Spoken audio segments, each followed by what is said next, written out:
Fala, família da Natação Criativa! Quero agradecer muito a sua presença e já te pedir um favor, ativa a notificação para sempre receber os novos episódios. Compartilha essa entrevista que com certeza um amigo seu precisa saber e claro, segue o nosso canal para esse canal levar mais pessoas aí, o algoritmo enxergar que essa entrevista é relevante. E hoje a gente vai falar sobre bebês. E a gente trouxe o especialista em natação para bebês, Matheus Siviero. Muito obrigado pela presença, Matheus. Olá pessoal, tudo bem? Bom, hoje nós vamos trazer um conteúdo de extrema importância para quem dá aula de bebê, para quem ministra aula de bebê. E aí, fiquem atentos aí que esse conteúdo vai ser de grande valia para todos nós. E não só para quem ministra aulas de bebês, mas para quem quer ministrar ou tem receio de ministrar aulas para bebês. Eu acho que tem um grande mito, aí aula para bebê é difícil, aula para bebê não sei o quê. O Matheus vai revelar que não é nada disso, pelo contrário, é a aula mais fácil de a gente ministrar, é aulas para bebês. Mas antes de a gente entrar nesse assunto, claro que a gente vai agradecer aos nossos parceiros, a Tibum Educação Aquática, lá de Mato Grosso do Sul, que visa a educação aquática através da prevenção e a segurança, sempre tentando salvar vidas. A academia novinha acabou de passar por uma reforma, corre lá e confira. Plataforma Educar, para você estudar onde quiser, como quiser e quantas vezes quiser, todos os cursos com certificado para você que precisa de horas complementares na faculdade. O aplicativo da SwimTrack que te auxilia no monitoramento do seu aluno. Tem as avaliações, faça as comparações, veja como esse aluno está evoluindo e crie metas desse ser aluno mais motivado, mais engajado nas aulas de natação. A fábrica Criativas de Aulas de Natação, que a gente te ensina como criar aulas magnéticas, criar planos de aula. Você chega com a aula pronta lá na sua borda da piscina. E a Sobrasa, Sociedade Brasileira de Salvamento Aquático, que visa a união aí do Brasil em prol na redução do número de casos de afogamentos. Seja voluntário Sobrasa, acesse sobrasa.org, preencha o formulário e faça ações aí na sua região, assim como a Natação Criativa faz aqui em São Paulo. Mas vamos... É que eu mexi aqui, né? O microfone pra você. É que eu queria ficar um pouco mais próximo da mesa aqui, e aí eu acabei puxando um pouco ele mais pra frente. Não tinha nem me tocado. E como que você quer ficar? Não, eu ia ficar só mais próximo da mesa, assim. Tá bom, beleza. Aqui tá bom pra você? Não Tá te bom, incomoda? tá bom. Tá perfeito? Tá. Beleza. Então, é isso. Só rola um cortezinho. É. Já... Eu nem pausei a gravação aqui. Não precisa pausar. Depois eu corto. Uhum. Vou continuar daqui então. Aham. Então vamos deixar de papo e vamos para o que interessa. Mas aí, Matheus, o que é a angústia de separação e como ela pode afetar os bebês durante as aulas de natação? Bom, perfeito. Quando a gente fala de angústia da separação, pessoal, a gente precisa sempre entender que essa famosa angústia é um dos principais motivos de choro na nossa aula com os bebês ali a partir de 7 meses de idade. Mateus, só 7 meses de idade, 8 meses, 9 meses? Não. Essa angústia aí, ela pode aparecer o auge ali entre 7 meses e 1 ano e meio de idade, tá? Então, vamos lá. Você entendendo o motivo do choro do seu aluno faz com que você seja mais assertivo em tudo que você faz dentro da piscina. Então, vamos entender o que está passando no coraçãozinho e na cabeça dessa criança, desse bebê. Quando bate na porta aos 7 meses de idade, esse bebê entra na famosa angústia da separação, que é basicamente ele se reconhecendo fora do ambiente intrauterino. É quando ele reconhece que ele e a mamãe, eles não são um só ser. Eles não são únicos, né? Eles começam a perceber que eles precisam ser agora mais independentes. Então, eles começam a reconhecer a própria fome, eles começam a reconhecer a sede, as suas necessidades. E quando ele se vê longe dessa mãe, ele passa por essa angústia e ele começa a apresentar alguns sintomas que por exemplo, choros ali que normalmente antes não aparecia e hoje vai aparecer por conta dessa fase da angústia da separação. Então, a gente enxerga que essa criança ela começa a se tornar um pouco mais sensível. Não é uma regra que todos os bebês vão fazer isso, mas os bebês que passam por essa angústia de uma forma, digamos, mais ácida, esse bebê ele vai apresentar ser uma criança mais sensível. Então, por exemplo, numa situação que ele não choraria, por conta de estar nessa fase, ele vai apresentar um certo choro ali. E se você não identifica que é por conta dessa fase da angústia, você não sabe como tratar, tá? Então, basicamente, o bebê está se reconhecendo fora do ambiente da barriga da mãe e dói para ele entender que ele e a mamãe não é mais só uma pessoa, e são duas. Cada um é uma única pessoa e que tem necessidades e tempos diferentes, né? Então, basicamente, quando a criança começa a perceber isso, ela começa a se incomodar muito, porque é desconfortável para ela. Então, na piscina, isso se manifesta muito, porque na piscina, por exemplo, tem vários movimentos que a gente precisa distanciar esse bebê do colo da mãe para colocar num tapete, para colocar numa borda, para fazer um movimento com o professor. E essa separação é extremamente desconfortável para esse bebê. Então, o professor precisa ter muita delicadeza, muita paciência e entender que o bebê está passando por essa fase para que ele não force nada. Porque quanto mais força nessa fase aí, mais desconfortável vai ser e mais o bebê vai resistir aos movimentos. Mais o bebê vai resistir a tudo que você quer apresentar para ele na piscina. Então, basicamente, isso que influencia na aula de natação, né, nessa fase da angústia. E qual que é a relação que a gente tem da angústia dessa separação com a ansiedade? Como a gente consegue identificar isso nos bebês? Certo. Quando o bebê nasce, e vão se passando as semanas e os meses, esse bebê, ele, cada dia, né, ele vai tendo mais novos aprendizados. Então, por exemplo, quando esse bebê está com 6 meses de idade, ele está ali sendo ensinado a sentar para começar a introdução alimentar, e aí vem alimentos mais sólidos, e aí ele está prestes a entrar nessa angústia da separação, e aí tem dente nascendo, e aí ele precisa aprender a engatinhar, ele precisa aprender a fazer pivoteios, ele precisa atingir vários marcos motores. Então, esse excesso de informação que está trazendo para ele gera uma certa ansiedade. Por isso que nessa fase da angústia da separação também é conhecida como a ansiedade da separação. Porque o bebê ele está começando a perceber que ele não é um só com a mãe, e aí ele fica, de certa forma, ansioso quanto a essa situação, e aí ele começa a apresentar, né, essas desadaptações dos ambientes. Então, ele começa a apresentar mais choro, ele começa a meio que parecer que o ciclo social dele está fechado. O que seria isso? Ele já não aceita mais com tanta tranquilidade ser colocado em um colo novo. Então, por exemplo, um bebê de 5 meses, se eu pego ele no meu colo, a tendência não é que ele chore, porque o ciclo social dele está aberto, ele não está nessa fase da angústia. Agora, quando eu pego esse bebê, que está com 7 meses, a tendência é muito grande que ele já possa se incomodar, ter um certo desconforto, né, de estar em um colo diferente. Esse colo que não é uma pessoa que ele tem afinidade, uma pessoa que ele tem um relacionamento. E essa angústia, ela normalmente acontece com as mães, por conta do vínculo de gestação e o vínculo de amamentação, mas pode acontecer, por exemplo, com uma pessoa que mais convive com ele. Então, já tive casos que esse bebê, ele apresentava os sintomas da angústia da separação na piscina com a vovó. Por quê? Porque a mãe trabalhava bastante, o pai trabalhava bastante, e a avó ficava muito tempo com essa criança.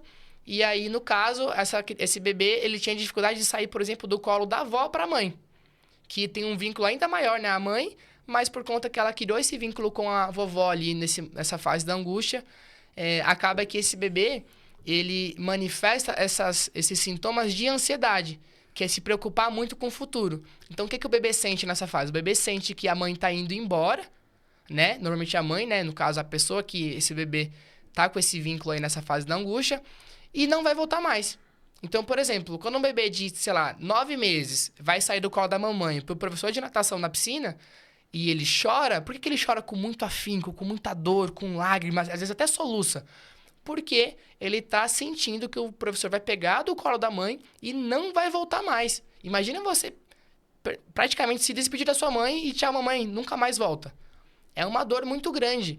Então, por isso que esse bebê chora com muito afinco, esse bebê se incomoda bastante, porque ele sente que você vai tirar ele da mãe e não vai voltar mais, tá? Então, por isso que isso tem esse vínculo aí direto com a ansiedade.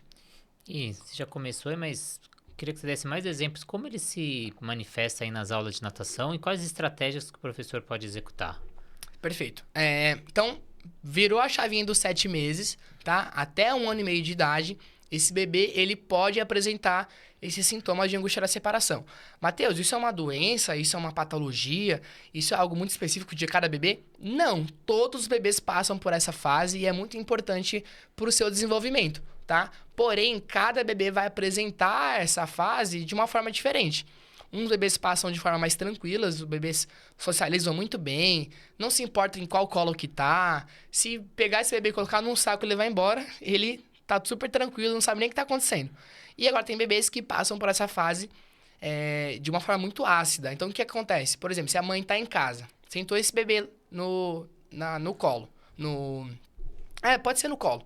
E aí, essa mãe pega e esconde o rosto, faz aquela brincadeira do cadê? Achou, cadê? Achou. Tem bebê que chora só da mãe esconder o rosto, porque ele perdeu a referência visual da mãe, sentiu, né, a questão da angústia, que é que a mãe tá indo embora, nunca mais vai voltar, e ele já chora de imediato, tá? Então, na piscina, qualquer movimento, né, que faça com que esse bebê saia do colo ali, do pele a pele com a mãe, seja sentar num tapete, sentar numa borda, fazer um movimento específico com o professor, né? Ou então, por exemplo, colocá-lo num material flutuante para ele flutuar.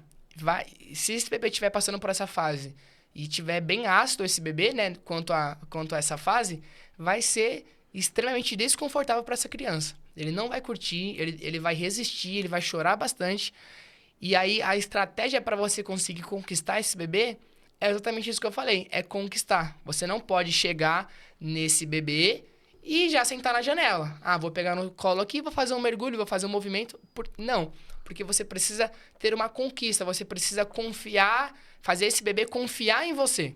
Então, qual é o caminho? Primeiro, ele precisa ter, durante toda a aula, confirmações do que ele sente.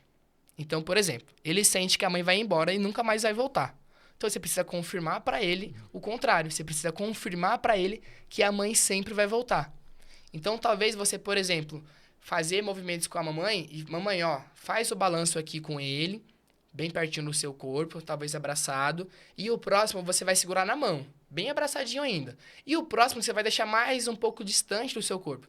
Você vai deixar esse bebê fora do seu colo e aí você vai fazendo o manuseio aqui da movimentação, da música que a gente está cantando, do exercício, e vai ficar um pouco longe. Aí esse bebê já vai aceitando mais estar um pouco longe, e ele vai entender, não, é normal ficar um pouco longe da mamãe, porque ela está aqui ainda. Aí você vai, na evolução desse movimento, você vai virar ele de costas para você, para que ele veja o grupo, para que ele socialize. E aí você vai continuar fazendo o movimento. E aí você vai dar um giro, vai subir, vai descer, vai fazer a atividade. E aí, em algum momento, esse professor precisa pegar esse bebê, né? Qual que é um formato que eu gosto de fazer? Deixa o bebê em posição de nado, do lado da mamãe, joga um brinquedo ali chamativo, um objeto ali, um reforçador, e quando esse bebê estiver quase no ápice de pegar esse brinquedo, o professor vem rapidinho, pega esse bebê, vira e devolve para a mãe. Matheus, mas ele não vai ficar no colo, já que ele conseguiu pegar? Não vai ficar, porque se eu ficar com esse bebê no colo, ele vai chegar ao ápice de chorar, e eu não quero que esse bebê chegue nesse ápice de choro. Eu preciso que ele entenda que a mamãe sempre vai voltar. Que ela pode ficar longe, mas ela volta. Que ele pode não enxergar ela, mas ela volta. Que ele pode não ouvir ela, que ele pode não sentir ela, mas ela vai voltar. E toda vez que você confirma isso pro bebê, ele vai aceitando vir no seu colo, ele vai aceitando socializar, ele vai aceitando fazer os movimentos que fiquem longe da mãe, porque ele sabe que vai voltar. Por que ele sabe? Porque você sempre reafirmou isso para ele a cada movimento na aula, a cada fala, a cada música, a cada atividade. Então, o professor precisa fazer isso gradualmente com o bebê, e ele precisa pegar o bebê durante segundinhos. Pegou, devolve. Pegou, devolve. E aí, quando você vê que tá mais tranquilo, você fica um segundinho a mais. Você fica 2 segundos agora. Você não fica só 1, você fica 2 segundos. E aí, devolve pra mãe novamente. E aí, vai fazendo. E aí, quando você vai ver, numa aula, você ficou 1 minuto inteiro, 2 minutos, 3 minutos com esse bebê na aula. Até chegar ao ponto do bebê chegar na beira da piscina e gritar, tio Matheus, tio Matheus. Mesmo que estando nessa fase, tio Matheus, eu quero ir no seu colo, porque o bebê criou esse vínculo com você, ele confia em você. Então, essa é uma das estratégias aí principais para você conseguir passar por essa fase com o seu bebê de forma mais tranquila. E além da angústia de separação, tem outros sentimentos ou dificuldades que esse bebê pode estar vivenciando? Eu comentei um pouco atrás isso, Renato, e é a questão dos aprendizados, eles estão começando a ficar mais complexos e também em mais quantidades. Então, esse bebê está passando por várias coisas. Tem dente nascendo, tem vacina para tomar, e aí tem que engatinhar, e aí colocam ele numa posição de joelho, que é uma posição que os bebês não ficam muito, então tendem a se incomodar um pouco. E aí tá nessa fase da angústia da separação, e mamãe precisa trabalhar, papai precisa trabalhar. E aí começam a vários sentimentos de forma simultânea, e esse bebê tem uma certa dificuldade de digerir tudo isso. né? Então, o acúmulo desses aprendizados que o bebê precisa nessa fase, mais a angústia da separação, que o torna o bebê um pouco mais sensível, um pouco mais resistente a algumas coisas, principalmente quando está longe da mãe, gera um estresse mental nesse bebê maior. Então, por exemplo, se ele chora no começo da aula ali, porque, por exemplo, você foi ajudar a mamãe a entrar na piscina, você segurou o bebê, ele já chorou, a tendência desse bebê chorar e resistir mais, né, aos movimentos durante a aula é muito maior. Então, por isso que, por exemplo, quando vai entrar, eu prefiro que passe pro colo de um outro acompanhante dentro da piscina e eu não pego. Pode ser meu aluno há muito tempo, mas se eu tô entendendo que ele tá mais sensível nessa fase da angústia, eu não pego, evito esse choro inicial e já é uma estratégia, né, pra gente utilizar. Porque às vezes a gente pega o bebê ali, mesmo que seja um segundinho, o bebê já chora. E aí até acalmar, até ele baixar ali a frequência, até ele ficar mais de boa, ele entender que foi só rapidinho ali, aí você já perdeu tempo de aula, você já fez com que essa criança aumentasse a probabilidade de resistir aos próximos movimentos, né? A resistir às próximas atividades. E você comentou do choro. Como a gente entender o que é o choro? A gente tem o choro por medo, choro por birra, o choro que você falou pela angústia dessa separação. Como o professor consegue entender para ele poder tomar ações aí mais assertivas e estratégias eficientes? Bom, acho que o caminho para você identificar melhor isso é você perguntar. Você precisa perguntar para o pai um pouco do histórico dessa criança. Vamos supor que seja um aluno que chegou recente. Aí você vai perguntar, papai, como que é ele no banho? Ele chora quando vai tomar banho? Não, ele gosta muito. E você joga água na cabeça? Ah, jogo água na cabeça. E ele não chora, ele ama, ele mesmo bate a mão na água e espirra. Então você já entende que se ele tá chorando na piscina e ele tem uma boa relação com a água nos banhos, já não é muito essa questão. Talvez é uma questão de adaptação ambiental. Então o que eu faço? Fico distante desse bebê. Papai, passei pela piscina, abraça ele bem forte, deixa ele no nível da água para não ficar com frio, conversa com ele. Sabe aquela brincadeira que você faz para acalmar o choro em casa? Faz a mesma coisa aqui. É a mesma coisa, você é o pai, ele é a criança, você precisa acalmar ele. Abraça bem forte, olho no olho, fala com ele, abaixa. Passei pela piscina e eu desapareço. Eu fico longe, eu fico só com a cabecinha de fora. O bebê olhou pra mim, eu mergulho, eu não quero que ele me veja. Porque eu não quero que ele tenha a sensação que eu vou pegar ele do colo do pai ou do colo da mãe. Então, eu avalio isso. Opa, o bebê se acalmou, o bebê ficou mais tranquilo. E quando eu cheguei perto, esse bebê já começou a manifestar de novo um certo desconforto. Eu já começo a ligar a anteninha. Opa, eu acho que pode ser por conta disso. Aí você vai, por exemplo, fala, vem, bebê, tá tudo bem. Aí você passa a mão na cabeça do bebê assim, e o bebê começa, não, tipo, resistir. Então você já começa a perceber que ele tá com uma dificuldade de socialização com você. E se ele tá nessa fase, tem explicação para isso. Ele tá com o sentimento que você vai pegar ele do colo da mãe e do pai e não vai devolver nunca mais. Então você precisa, igual eu falei, conquistar esse bebê. Então, tem várias formas de você conseguir criar vínculos com esse bebê. Como, por exemplo, falar com o pai, falar sorrindo pro pai, cria um vínculo com o pai. Porque se ele tem um vínculo com o pai, ele naturalmente cria um vínculo com você. Faz uma tríade, né? Professor, responsável e bebê. Professor, responsável e bebê.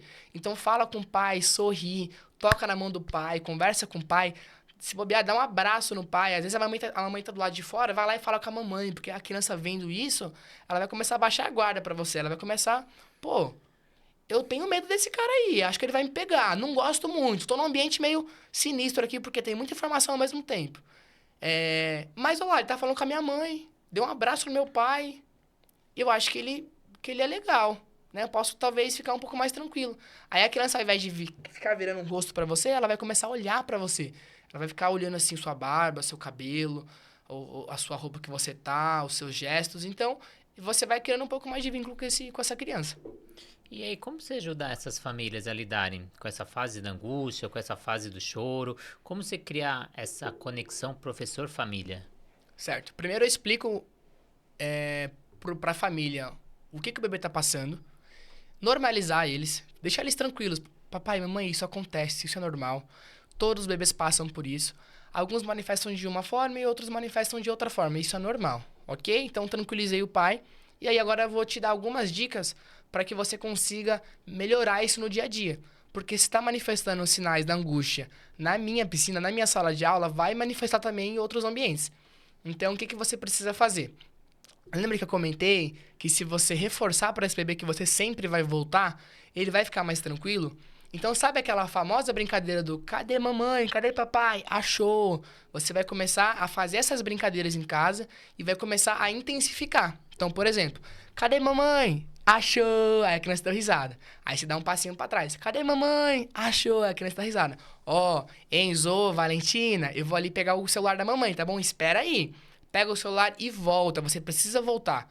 E aí, por exemplo, ó, mamãe já volta, hein? Vai, esconde atrás do sofá, 1 minutinho de silêncio e volta, aparece.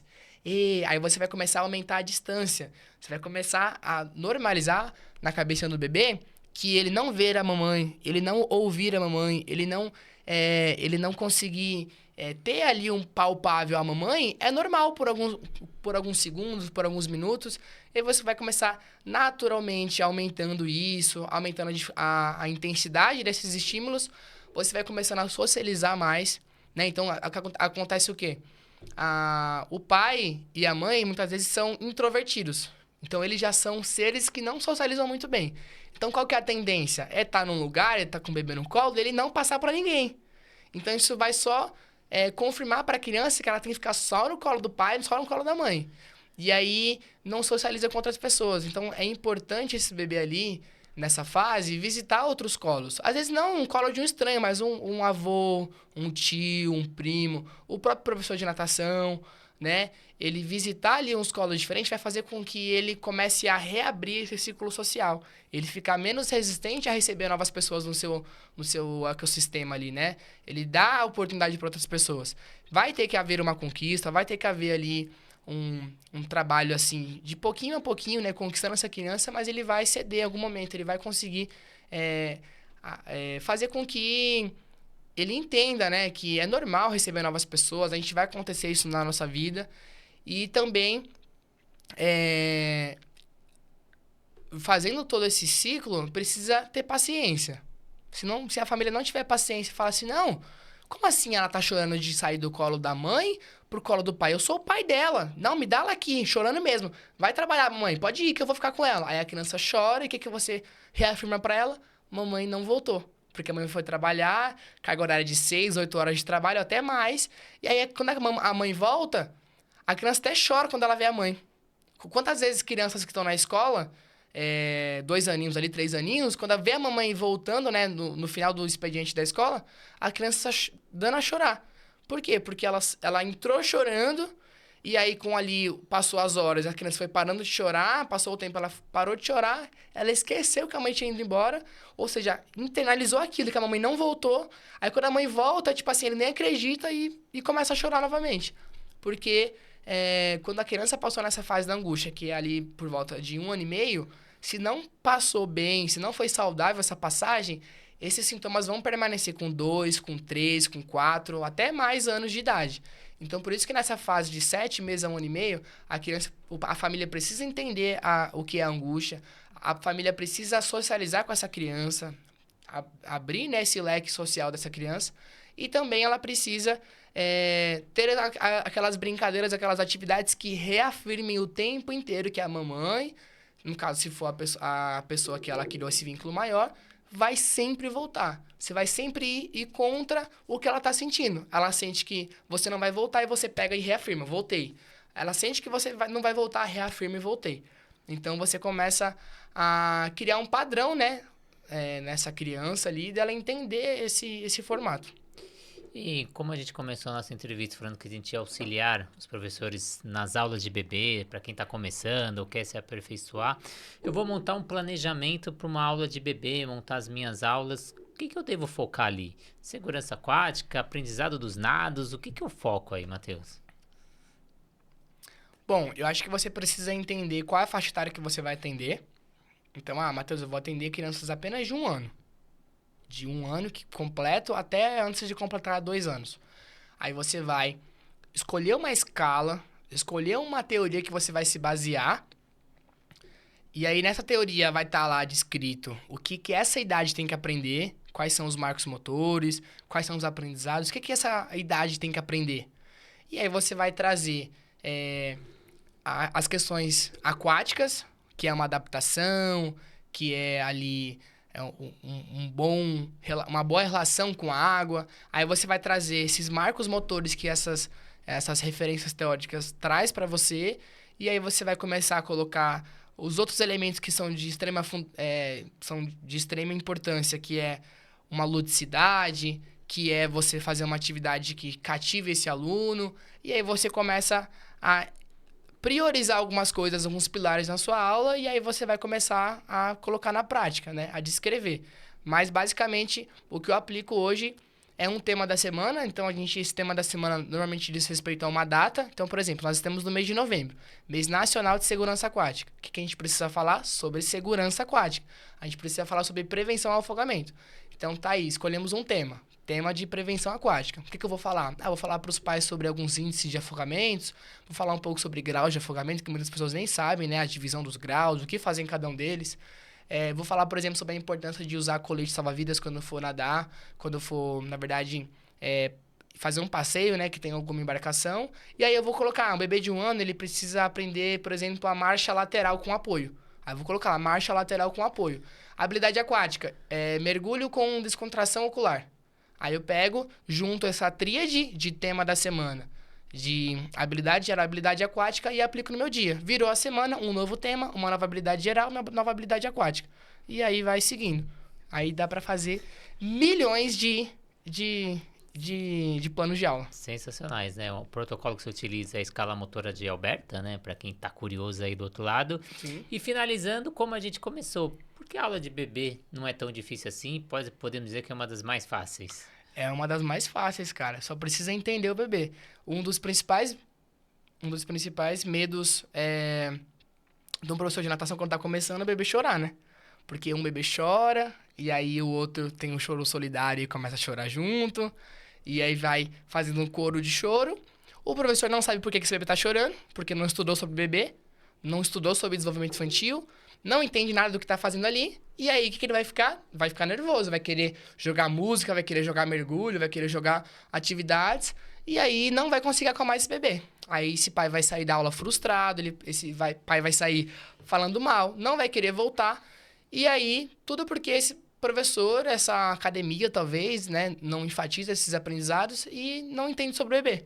Então, se eu sei o motivo do choro, seja com um bebê de 6 meses, de 1 ano, de 2 anos, seja um adulto. Se um adulto meu chegar na minha aula e estiver chorando, eu tenho que entender quais são as possibilidades. Por que esse aluno meu está chorando? Porque se eu sei o motivo do choro, eu vou agir diretamente e intencionalmente na causa. Se eu ajo na causa e eu consigo atingir mesmo ali de forma efetiva, eu sano o choro. Aí o que o pessoal faz? Vai só no choro, vai só no sintoma. E não vai na causa. Se você não vai na causa, você não trata o choro, né? Você não trata efetivamente esse sintoma. Então, entenda o porquê de tudo, entenda o porquê que seu aluno está chorando, porquê que seu aluno está com dificuldade de adaptação e faça algo diferente. Se você não fazer algo diferente, você não vai ter resultado. Então, por exemplo, Renato, um bebê meu entrou na piscina. Ele chorou, aula experimental. Chorou, não fez aula com qualidade, chorou a aula inteira, não quis fazer nada. E aí, o que eu fiz com esse bebê na aula? Eu dei instrução pro pai, que é normal, que isso pode acontecer. Eu me afastei um pouco, né? Porque talvez ele esteja ali assustado com muitas pessoas próximas, então eu fiquei mais distante. Eu não busquei nada forçado. Não deu certo. Papai, é o seguinte, próxima aula a mamãe consegue vir? Porque a mamãe tem normalmente um vínculo maior com a criança, né? Por conta da gestação, por conta da amamentação. E aí, papai, você não vai sair da piscina, tá? Porque tem professor que faz isso. Não, deixa a mãe entrar e o pai sai. Não, o papai tá tendo um momento de qualidade com o bebê ali. Você não pode tirar esse pai da piscina. Você precisa trazer a mãe e colocar. Mas, Matheus, eu tenho 17 bebês na piscina. 17 bebês, mais 17 responsáveis, mais eu e mais 2 professores auxiliares. Cabe. Cabe porque eu faço isso. E quando tiver necessidade de um bebê meu entrar com o pai, com a mãe, com a avó, com o papagaio, eu coloco na piscina porque a gente precisa abraçar esse bebê. A gente precisa acolher esse bebê. A gente precisa emocionalmente dar uma estrutura para esse bebê. Então, eu trago o pai e trago a mãe, certo? Então, pode falar na recepção lá da academia que eu autorizei uma nova aula experimental, você vai vir com o papai e com a mamãe e vai entrar os dois juntos para que o vínculo emocional seja mais estabelecido. Ok? Veio a próxima aula, chorou. Chorou de novo? Então, uma nova estratégia. Se você fizer a mesma coisa, vai ter o mesmo resultado. Faz algo novo. Então, beleza, a gente fez isso, fez aquilo, não funcionou. Certo? Papai, qual que é o histórico dele? Um dia ele caiu na piscina e aí ele se afogou. Então, a gente precisa entender que esse bebê tem um trauma. Então, como é que a gente trata esse trauma? Como que a gente vai na causa, né, no motivo? Aí a gente começa a traçar uma nova estratégia. Você precisa fazer novas estratégias. Se você fizer as mesmas coisas, você vai ter sempre os mesmos resultados. E eu não deixo isso acontecer na minha aula. Eu não fico na zona de conforto, eu sempre faço algo novo. E se o bebê tá chorando, se eu tô tendo uma dificuldade, na aula seguinte já tem uma nova estratégia. E aí, se não deu certo, eu normalizo isso porque é ok, né? Eu não sou um robô, o meu bebê não é um robô, não somos uma máquina de produzir. Ok, quanto a isso, todo mundo já sabe, então eu vou traçar uma nova estratégia. Tracei uma nova estratégia, eu vou ter mais novos indicativos. E aí, quando esses novos indicativos, se precisar, eu traço uma nova estratégia. Se não precisar traçar, continua com padrão, com ludicidade, com amor, com carinho, com paixão, tem que ter tesão de dar aula. E aí você pega e o resultado não tem como não aparecer. Não tem como. Sensacional, Matheus. Queria agradecer muito a sua presença. Queria que você deixasse aí as suas redes sociais para quem quer conhecer mais do Matheus, conhecer um pouquinho da sua história. Bom, pessoal, para me encontrar é só buscar no Instagram, Matheus Siviero Personal, tá? Matheus com H, Siviero Personal, tudo junto, e vai conseguir achar lá uma foto minha na piscina. Meu Instagram é só piscina, é só água, é só cloro. Eu vivo na piscina 24 horas por dia e é isso. É isso que vocês vão encontrar lá.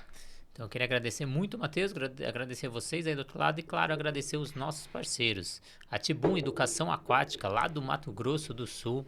Confere lá uma metodologia baseada na segurança aquática e na formação global das nossas crianças. A plataforma Educar, para você aí que precisa estudar, tá com dificuldade para o final de semana, tá sem tempo, acessa lá, estuda a hora que você quiser, como você quiser e quantas vezes você quiser. A gente tem o aplicativo da SwimTrack para você fazer o monitoramento da evolução dos seus alunos, a fábrica Criativas de Aula de Natação que te auxilia nos planos de aula e, claro, a Sobrasa, a Sociedade Brasileira de Salvamento Aquático, que visa a redução no número de casos de afogamentos. Quero agradecer muito a sua presença, compartilhe essa entrevista, ative a notificação e, claro, segue o nosso canal e até a próxima entrevista.